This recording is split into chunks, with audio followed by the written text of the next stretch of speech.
ॐ ज्ञानतिमिरान्धस्य ज्ञानञ्जनशलाकया चक्षुरुन्मिलितं येन तस्मै श्रीगुरुवे नमः। नमः विष्णुपादाय कृष्णप्रेष्ठाय भूतले श्रीमते भक्तिवेदान्तस्वामिन्निति नामिने। नमस्ते सारस्वती देवे गौरवाणी प्रचारिणे निर्विशेषा शून्यवादी पाश्चात्यदेशतारिणे। नमो महावदन्याय कृष्णप्रेमप्रदायते कृष्णाय कृष्णचैतन्यनामने गौरतुसे नमः। रामाय रामभद्राय रामचन्द्राय वेधसे रघुनाथाय नाथाय सीताय पतये नमः। जय श्री कृष्ण चैतन्य प्रभु नित्यानंद श्री अद्वैत गदाधर श्रीवासादि गौर भक्त वृंद। हरे कृष्णा कृष्णा कृष्णा हरे हरे, हरे राम राम राम हरे हरे। हरे कृष्णा। तो आप सभी भक्तों का हार्दिक स्वागत है आज के राम कथा में। तो हम लोग आज चर्चा कर रहे हैं श्री वाल्मीकि रामायण के प्रथम स्कंध बालकांड, और इसका 17वां अध्याय है।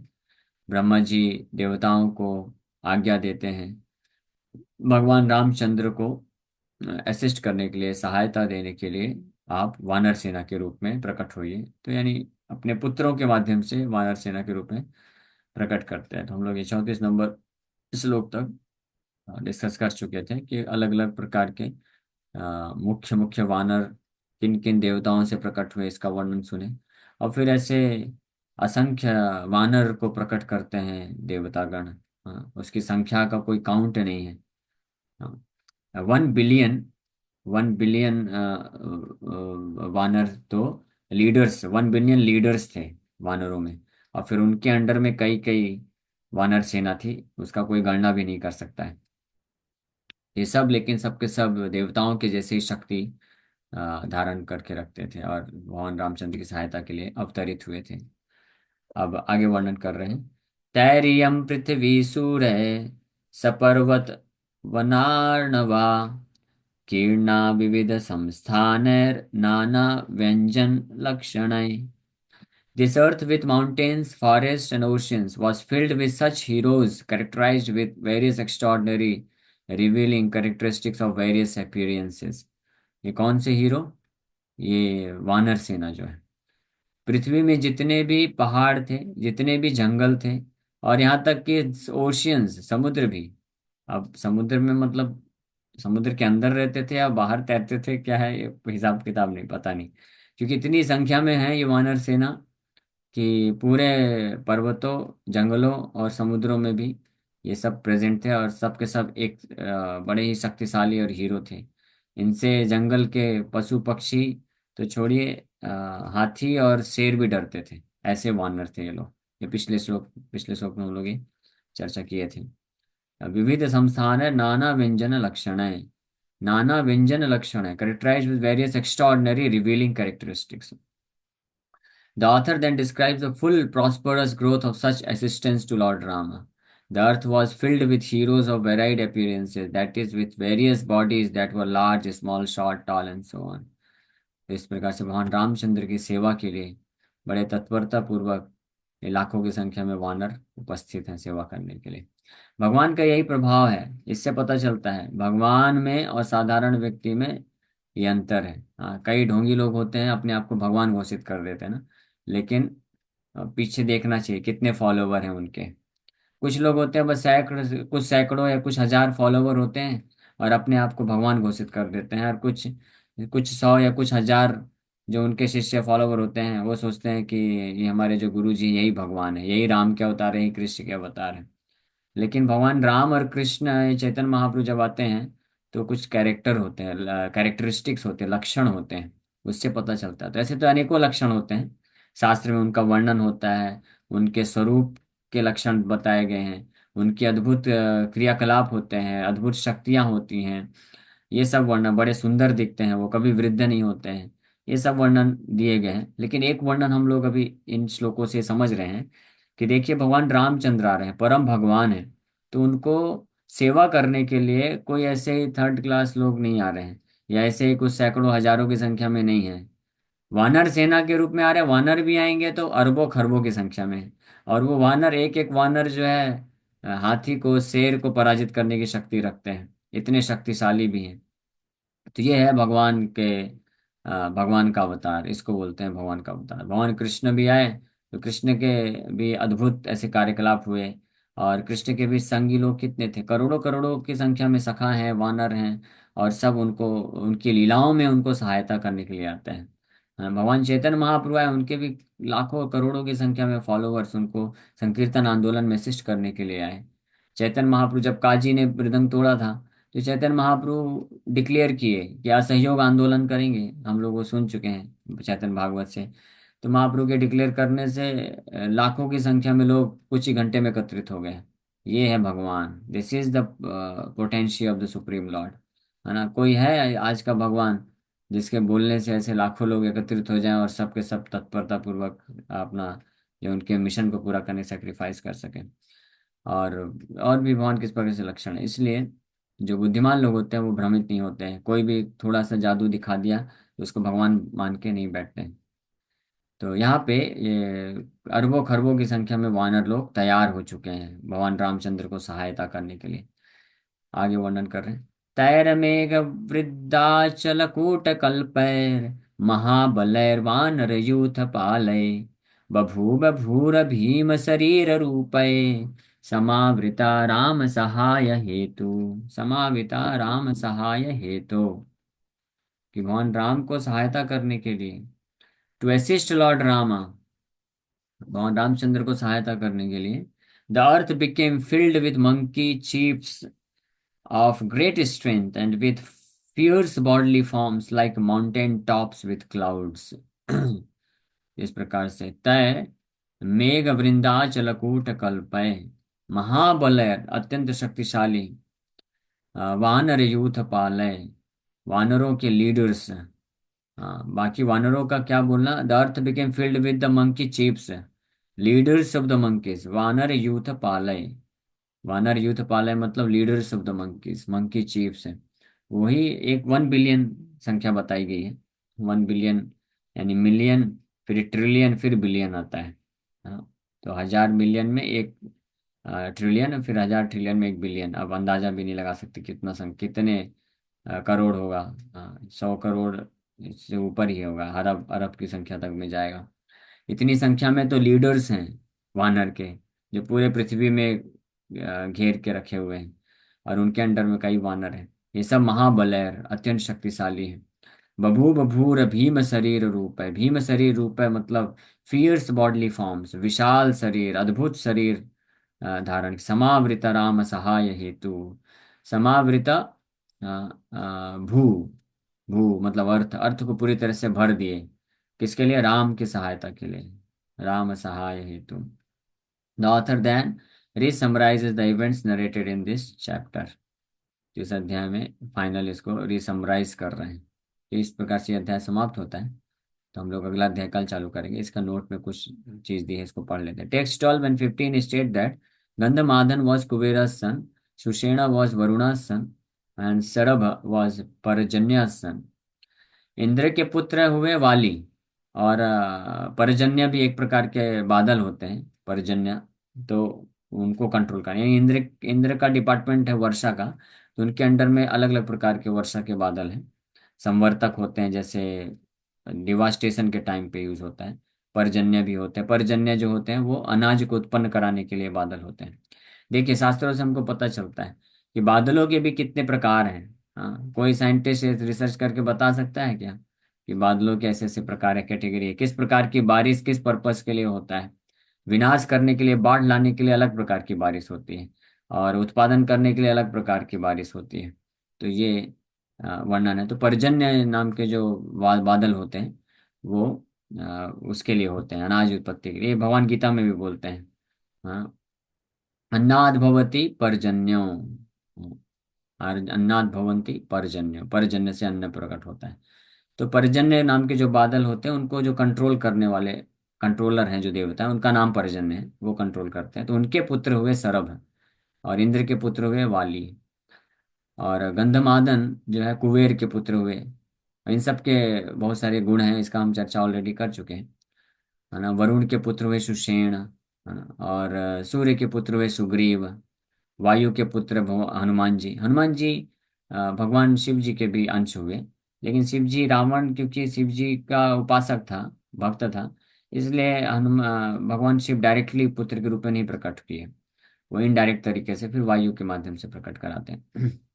So on the other hand in युद्ध कांड, Sardula, a spy sent by Ravana to examine Lord Ramchandra's army, tells Ravana that Sushena was born of Dharma and that Sarabha and Gandhamadan were sons of Vaivasvata. How can this be reconciled? The commentator notes in this commentary to Ramayana that authorities state that the Sushena referred to by Sardula is different from Sushena, the son of Varuna. Okay, and that the same applies to Sarbhanga and Gandhamala. This isn't surprising because there were 1 billion leaders among the monkeys on war with Ravana's army.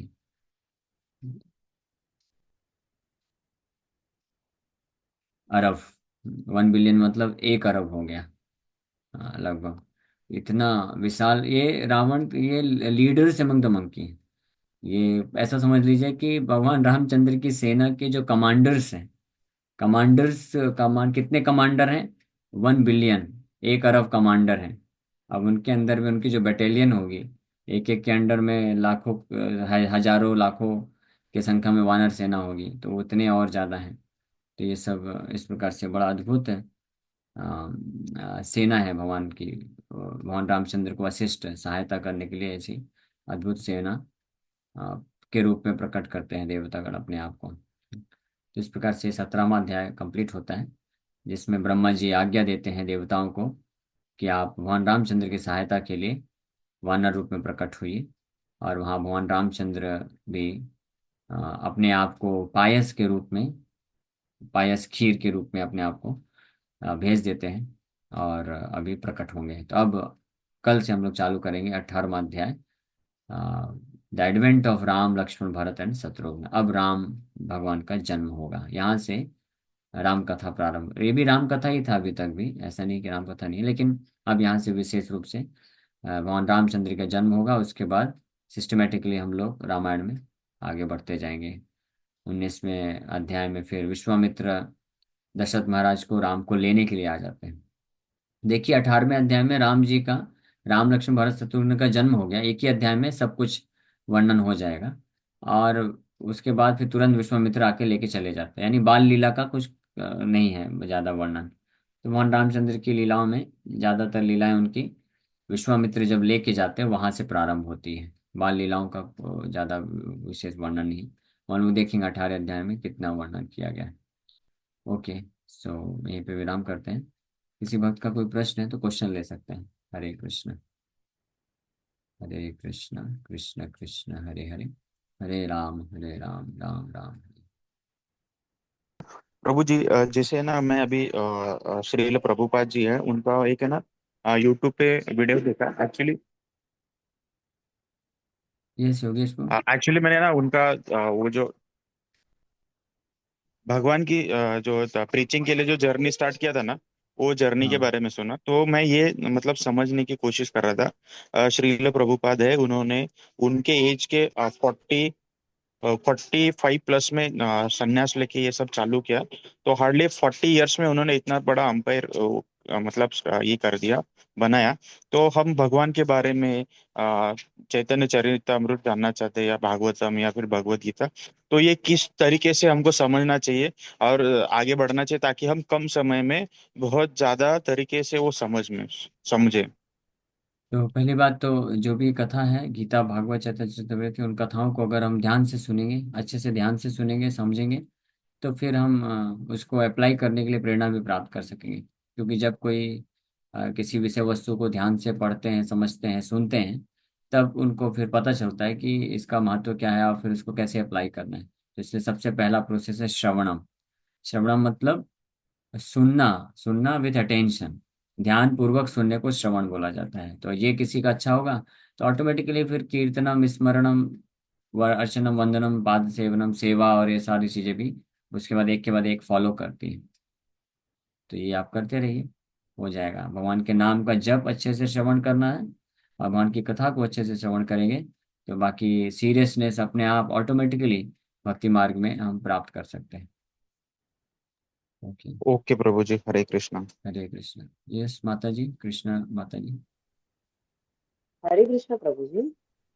हरे कृष्णा। हाँ, मैं ये पूछना चाहती थी कि राम जी ने जैसे जन्म लिया तो वो देवताओं के सब पुत्र जो वानर सेना थे वो उसमें ही तभी जन्म लेते हैं, हम जैसे साधारण मनुष्य रहते हैं उसमें कभी जन्म नहीं लेते हैं।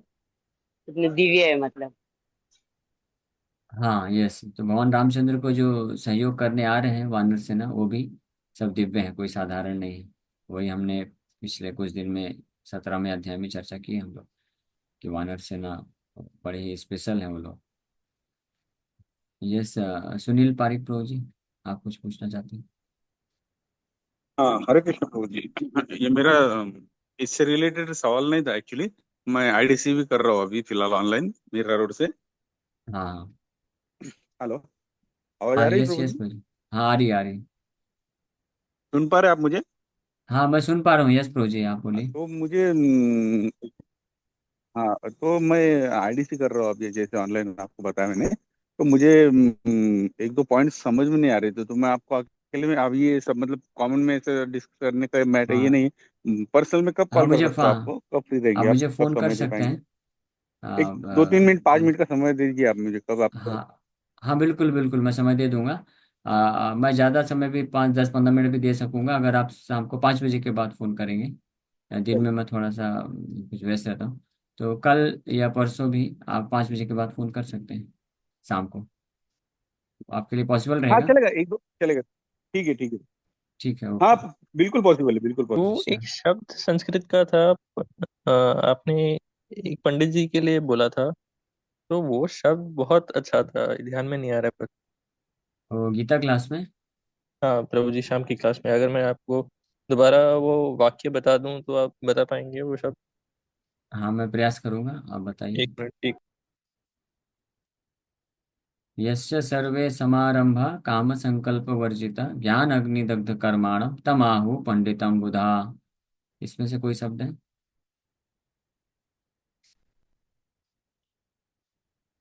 प्रभु जी, वो पंडित जी की क्वालिटी है जो आपने एक शब्द संस्कृत शब्द में कही थी। अच्छा, वो कौन सा शब्द मैंने कहा था मुझे तो याद जैसे नहीं है, लेकिन ये विवेकशील पंडितम। होना। हाँ, हाँ, हाँ, ये वैसा कुछ विवेकशील आपने। होना। हाँ यस यस, और विश्लेषण जो कर सकता है, क्या उचित है क्या अनुचित है, क्या सही गलत है, इसको जो जानता है वो बुद्धिमान कहलाता है। हम्म, और पंडित मतलब होता है कि जो वास्तविक रूप में कार्यों को सही तरीके से कर सके, और विशेष रूप से काम संकल्प वर्जिता। कोई भी व्यक्ति अगर हम्म, उस किसी भी कार्य को करने के लिए जो हेतु है कि मुझे इससे हम्म, कुछ लाभ प्राप्त करना है, अपने काम यानी अपनी इंद्र तृप्ति को प्राप्त हम्म, करने की इच्छा को त्याग देता है पूरी तरीके से, हम्म, और केवल उस कार्य को कर्तव्य को करता है भगवान को समर्पित करने के लिए, भगवान के सेवा के लिए, ऐसे व्यक्ति को पंडितम आहु, पंडित कहा जाता है। वो हम्म। वास्तविक पंडित व्यक्ति है। ठीक है। ये शब्द था प्रभु जी, वास्तविकता यानी इन द प्रेजेंट मोमेंट। हाँ यस, तो वही वास्तविक पंडित है, ना बिल्कुल कि वो बिल्कुल व्यक्ति प्रभु। जो आजकल तो पंडित जी बोलते रहते हैं, कोई टीका लगा लिया तो उसको बोलते हैं पंडित जी कैसे हैं। यहाँ पे ये इस श्लोक में एक भगवान बता रहे हैं, हालांकि दोनों इंटर रिलेटेड हैं, वो हम लोग चर्चा करेंगे जब वो दूसरा डेफिनेशन भी आएगा। एक जगह भगवान और भी बोलते हैं कि पंडितः समदर्शिना ब्राह्मणे गवि हस्तिनि सुनी चैव स्वपाके च ब्राह्मणे गवि हस्तिनि पंडिता समदर्शिना। ये श्लोक में भगवान बोलते हैं कि जो हर प्रकार के अलग अलग जो जीवात्माएं होते हैं संसार में, उन सबको समान दृष्टि से देख पाता है। यानी सब में जीवात्मा है, अंश है, भगवान के अंश है सब में।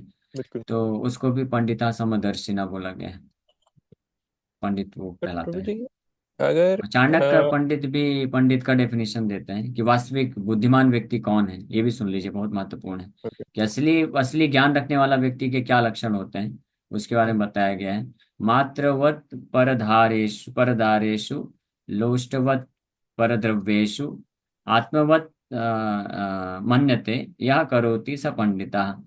कि मात्रवत परदारेषु, अपनी पत्नी को छोड़ करके अन्य जितनी भी स्त्रियां हैं उन सबको माता के रूप में जो देखता है, और दूसरा अपने संपत्ति को छोड़ करके अन्य जितनी भी प्रकार के अन्य लोगों की जो भी संपत्ति है उसको लोस्ट व्रत मतलब कूड़े करकट की तरह देखता है।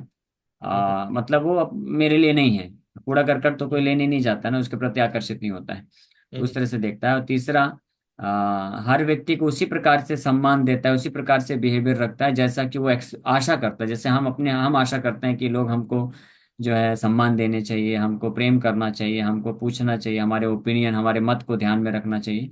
तो जो व्यक्ति अपने लिए जैसा एक्सपेक्टेशन करता है वैसे अन्य लोगों को दे सकता है, ये तीन कार्य जो कर सकता है, सा पंडिता, वो ही पंडित व्यक्ति बताएगा। चाणक्य पंडित भी ये डेफिनेशन देते हैं। ठीक है। तो प्रभु जी, जो सबको सामान्य रूप से देखना और सब में भगवान को देखना, ये तो बहुत उच्च स्तर की बात है। पर अगर कोई धर्म के विरुद्ध हो जाए, उनमें कैसे भगवान देखें हम? उनमें भी भगवान देख सकते हैं, क्योंकि वो व्यक्ति धर्म के विरुद्ध इसलिए है क्योंकि उसकी हम्म, चेतना भी दूषित है, लेकिन ओरिजिनली वास्तविक रूप में मूल रूप में वो भी शुद्ध आत्मा है, वो भी हम्म, भगवान का अंश है, भगवान उसके भी हृदय में उपस्थित है।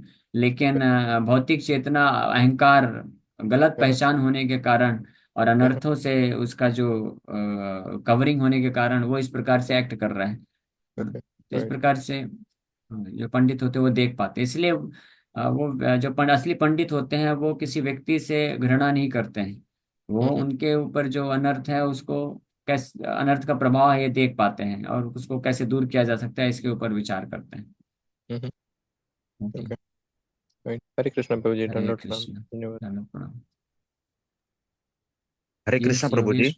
हरे कृष्ण। प्रभु जी एक्चुअली ना, जैसे आपने अभी जो श्रवणम कीर्तनम के बारे में बताया, लेकिन सबसे स्पेशल बात हमारे लिए ये है कि जो भी आपका 15 ईयर्स का एक्सपीरियंस एंड आपका पूरा का पूरा क्वालिफिकेशन एंड पूरा का पूरा एक्सपीरियंस हमको एज इट इज मिल रहा है। मतलब ऐसा उसमें कोई स्किप नहीं हुआ है या कोई हमको लग नहीं रहा है कि ये मिसिंग है। तो ये सिर्फ और सिर्फ आपकी वजह से हो रहा है कि पूरा आपका एक्सपीरियंस नहीं हम डायरेक्टली मतलब आपने हमारे हाथ में दे दिया और हम वो हमारे एक्सपीरियंस में ऐड कर रहे हैं। तो बहुत बहुत बड़ा अवसर मिल रहा है हमको प्रभु जी। नहीं, ये मेरा सौभाग्य है कि मैं भगवान श्री चैतन्य महाप्रभु प्रभुपाद जी का सेवा करने का ऐसा सौभाग्य मिल रहा है। यस लेकिन प्रभु जी, सही बात है। हम लोग, नहीं नहीं, मतलब ये मेरा सौभाग्य है, मैं सेवा का मुझे अवसर मिल रहा है, और आप लोग के ऊपर प्रभुपाद जी के भगवान की कृपा है कि आप लोग उनके बारे में उनकी शिक्षाओं को प्राप्त कर रहे हैं। तो आप लोग इसलिए आशीर्वाद दीजिए और प्रार्थना करिए जो भी समझना है। कई भक्त लोग बोलते हैं प्रभु जी हम कैसे आशीर्वाद देंगे, वैसे आप लोग दे सकते हैं क्योंकि आप वैष्णव हैं, भक्त हैं, तो आशीर्वाद दे सकते हैं। लेकिन अगर किसी को लगता है आशीर्वाद देने के हम योग्य नहीं है, तो कम से कम आप प्रार्थना करिए हमारे लिए कि हम इसी तरह से शुद्ध चेतना में बने रहें, ताकि इससे आप लोग को ही लाभ होगा ना, आपके बेनिफिट के लिए मैं बोल रहा हूँ कि आप क्योंकि श्रवण कर रहे हैं, क्योंकि शास्त्रों में बताया गया है कि हम जितने मात्रा शुद्ध मात्रा में श्रवण करेंगे, जितने शुद्ध वैष्णव से श्रवण करेंगे, हम तो शुद्ध भक्त नहीं हैं, लेकिन हम प्रयास करते हैं कि प्रभुपाद जी की शिक्षाओं को आपको समझाने का। तो आप हमारे लिए भी प्रार्थना करिए। ये ऐसा समझ लीजिए कि ये, क्योंकि जब हम किसी से कुछ प्राप्त करते हैं, लाभ ज्ञान मिलता है, कुछ भी लाभ प्राप्त करते हैं, तो हमको रिटर्न में देना होता है। तो the best thing you can give, आप रिटर्न में दे सकते हैं। अगर आप लोग को वास्तविक रूप में लाभ मिल रहा है ये कथाओं का और आप भगवान की भक्ति में आगे बढ़ पा रहे हैं, तो द बेस्ट थिंग जो मेरा इच्छा है, और आप दे सकते हैं, आप कृपा करके मेरे लिए प्रार्थना करिए और आशीर्वाद दीजिए, जैसे कृष्ण माता जी हमेशा आशीर्वाद देती हैं, राधे श्याम जी का आशीर्वाद प्रदान करते हैं। हालांकि मैं वृंदावन नहीं जा पाता हूँ और बहुत कम ही मेरा जाना होता है। मैं जनरली, मेरा इच्छा तो बहुत रहता है, बट मेरा इच्छा नहीं भी रहता है, मैं कभी जुहू छोड़ के नहीं जाना चाहता हूँ। यहाँ पे गौर निताय हैं, उनका सेवा करना चाहता हूँ डेली। और प्रीचिंग भी है जो कि बहुत इंपॉर्टेंट है, प्रभुपाद जी का आदेश है और महाप्रभु की इच्छा है। लेकिन माता जी जब भी बोलती हैं कि राधे श्याम ब्लेस यू, मुझे इमीडिएटली वृंदावन धाम में श्री श्री राधा श्याम सुंदर का स्मरण आ जाता है। मुझे ऐसा फील होता है कि राधा श्याम सुंदर जी का वृंदावन से आशीर्वाद प्राप्त हो रहा है। जैसे सब भक्त लोग, आप लोग प्रार्थना कर सकते हैं, आशीर्वाद दे सकते हैं, ताकि हम शुद्ध चेतना में और आगे बढ़ते जाएं और आप लोग को एक कथा के माध्यम से आपको भी लाभ प्रदान करते जाएं। तो ये एक म्यूचुअल डीलिंग है, बिजनेस डीलिंग है। आपको भी लाभ मिल रहा है हमसे कथा से, तो आप हमको भी लाभ दीजिए। आप हमको जितना लाभ देंगे आशीर्वाद दे करके, उतना आपको भी लाभ मिलेगा। ठीक है, ओके। तो आप सब लोग करेंगे ना, आशीर्वाद सब लोग देंगे ना, प्रार्थना करेंगे ना? यस यस प्रभु जी, प्रार्थना करेंगे हम। आशीर्वाद देने तो उचित नहीं है, हम बहुत अभी तो नहीं नहीं हमारा भक्ति में कोई भी। आप सारे वेद शास्त्र के जानकार हैं, भागवतम पढ़ाते हैं, नहीं भगवत नहीं गीता पढ़ाते हैं, आपके सामने हम लोग बहुत छोटे लगते हैं, तो हम कैसे नहीं आशीर्वाद दें? हम प्रार्थना कर सकते हैं। नहीं। हाँ, प्रार्थना, चलिए ठीक है, आप प्रार्थना करिए। हाँ, हाँ। आप प्रार्थना कर सकते हैं, अच्छी बात है। आशीर्वाद भी दे सकते हैं, ऐसा कोई दिक्कत नहीं है। प्रार्थना भी कर सकते हैं। हम ये चाहेंगे ओके, कि भगवान का आशीर्वाद आप पे बना रहे। या ठीक है, हाँ, थैंक हाँ। यू। प्रभुपाद जी का और श्री श्री गौर बिल्कुल निताय का, राधा बिल्कुल श्याम प्रभु। सुंदर का आशीर्वाद बिल्कुल। हमेशा बना रहे, ऐसा प्रार्थना करनी। हाँ, हाँ। Thank you very much. Hare धन्यवाद। कृष्णा, हरे हरे कृष्णा कृष्णा, प्रभु जी। Thank you. प्रभु जी एक कृष्ण 30 सेकंड से टाइम चाहिए था आपका। एक्चुअली मैं आपका मतलब आशीर्वाद लेना चाहता हूँ। बिकॉज लास्ट ईयर जो कमिंग एकादशी है, उस एकादशी में मैं जुहू टेम्पल आके ज्वाइन किया था। एंड अभी आने वाले एकादशी को 1 साल हो जाएगा। बहुत प्रॉब्लम आया, लेकिन आपके गाइडेंस की वजह से मैं यहाँ तक ओके, जय हो, वेरी नाइस। मैं भगवान पहुंचा से हूँ। जरूर आपके लिए और प्रार्थना ये करूंगा। आध्यात्मिक जीवन में जीवित है मैं तो। Hare Krishna. Okay, very nice. Hare Krishna. तो thank you for joining us for complete 1 year. 1 साल आपको हो गए। तो थैंक यू वेरी मच। हमें आशा करते हैं कि इसी तरह से आप पूरे जीवन भर जुड़े रहेंगे प्रभुपाद जी से, इस्कॉन से, भगवान से। आप कहीं भी रहिए, पूरे वर्ल्ड में कहीं भी रहिए, इस्कॉन से जुड़े रहिए, प्रभुपाद जी की शिक्षाओं को पढ़िए और प्रभुपाद जी के लिए, इस्कॉन के लिए सेवा करिए। ओके, हरे यस कृष्ण। प्रभु।